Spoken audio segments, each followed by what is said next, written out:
Parkinson disease usually after 50 years of age के बाद काफ़ी कॉमन बीमारी है और इतनी कॉमन है कि मेमोरी लॉस और डिमेंशिया के बाद सेकंड लार्जेस्ट बीमारी है, कॉमन बीमारी है जो वर्ल्ड में मिलती है।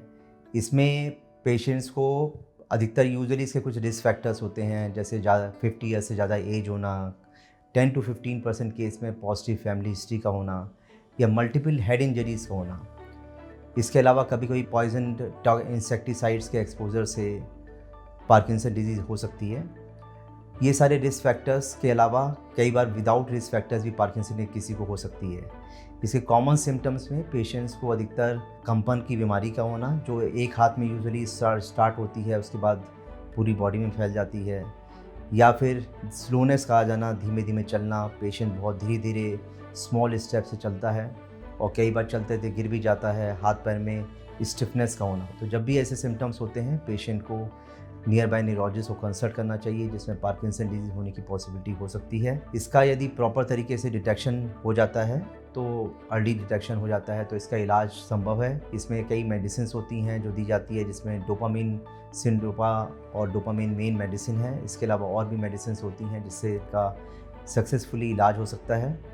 इसके अलावा पेशेंट को जिनका सिम्टम सही नहीं होते हैं बीमारी दवाई से, उनको सर्जरी, DBS जिसे डीप ब्रेन स्टिमुलेशन सर्जरी की कहा जाता है, उसको करना पड़ता है। हमारे मैक्स हॉस्पिटल में हम लोग पिछले 16 ईयर्स से कई पेशेंट्स की डीप ब्रेन स्टिमुलेशन सर्जरी कर चुके हैं, जो काफ़ी सक्सेसफुल 95% केस में सक्सेसफुल रही है। कुछ केसेस को हाथ में कंपन होने की वजह से राइटिंग प्रॉब्लम होती है या मुंह का टेढ़ापन होता है, जीभ का चलना, एबनॉर्मल मूवमेंट्स होते हैं, जिसको कि हम बोटुलिज्म टॉक्सिन इंजेक्शन देने से सही करते हैं, जिसकी सक्सेस रेट 95% होती है। पार्किंसन डिजीज़ को पूरी तरह से तो नहीं रोका सकता, लेकिन यदि एक्सरसाइज प्रॉपर तरीके से एक्सरसाइज की जाए और डाइट में एंटीऑक्सीडेंट रिच डाइट जैसे आलमंड्स, वॉलनट, फ्लैक्स सीड्स, आंवला powder plus other antioxidant rich diet को लिया जाए, तो इस डिज़ीज़ को स्लो डाउन कर सकते हैं और आगे बढ़ने से कुछ हद तक रोका सकता है।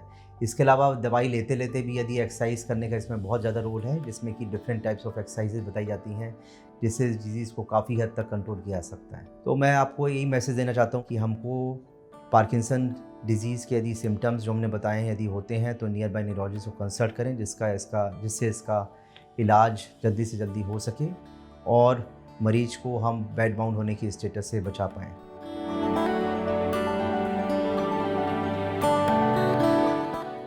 Subscribe to our YouTube channel and press the bell icon to get the latest healthcare updates.